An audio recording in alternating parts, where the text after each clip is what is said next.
Everyone, আসসালামু আলাইকুম। সবাই কেমন আছেন? আজকের ডেইলি ব্লগটা আমি সকালের নাস্তা হতে শুরু করলাম। তো আমার হাজবেন্ড সকালের নাস্তায় এদিকে ডাল ভাজি আর এখানে রুটি নিয়ে আসছে সবার জন্য। তারপর প্রতিদিনের মতো আমি সকালে একটি করে ডাব খাই, মানে ডাবের পানি। তো যাই হোক, একটা ডাবে কিন্তু এক গ্লাস হয়ে যায়। তারপর আমি দুপুরে রান্নার সব প্রস্তুতি নিয়ে নিচ্ছি। দুপুরে আজকে আমি নিজের হাতে রান্না করব। আসলে অনেক দিন হয়েছে আমি রান্না করি না। দুপুরে আমি মুরগি রান্না করব, আর চিংড়ি মাছ দিয়ে পুঁই শাক রান্না করব, আর লাল শাক রান্না করব। তো সবটাই আজকের ভিডিওতে আপনাদের সাথে শেয়ার করব কিভাবে কি রান্না করব। আমি পুঁই শাকগুলো ফ্রিজ থেকে বের করে নিয়েছি, আর এই পুঁই শাকগুলো কিন্তু আগে থেকে ফ্রিজে কেটে রেখে দিয়েছিলাম। এখন ভালো করে ধুয়ে নিলাম, আর ধোয়ার পর আমি কিন্তু কড়াইয়ের মধ্যে তেল দিয়ে দিয়েছি। তেলের মধ্যে পেঁয়াজ দিয়ে দিলাম, একটু হালকা পরিমাণ আদা রসুন বাটা দিয়ে দিব।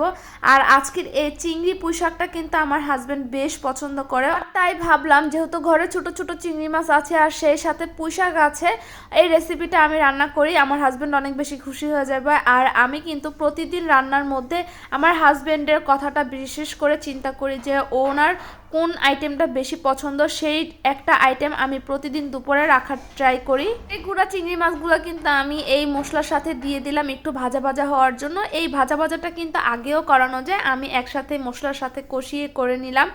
আর আমি এখন পুঁই শাকগুলো দিয়ে দিলাম। দেখেন পুঁই শাকগুলো দেওয়া মাত্রই নিয়ে গিয়েছে।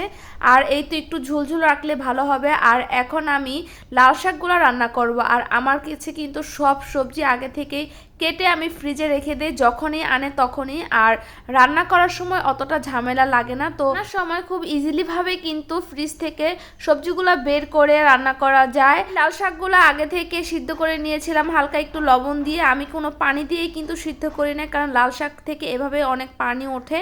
তো এই তো আমার লাল শাক হয়ে গেছে। আর আমি কিন্তু এই কাঁচামরিচ দিয়ে লাল শাকটা রান্না করব।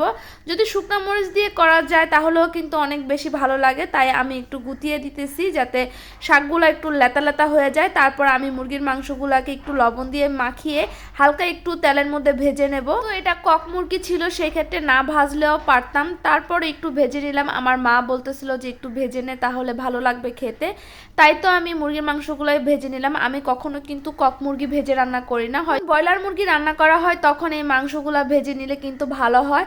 আমার ভাজা অলরেডি শেষ, হালকা একটু ভেজে নিয়েছি। তারপর আমি পেঁয়াজ মরিচ সব কিছু দিয়ে দিলাম সেই তেলের মধ্যে।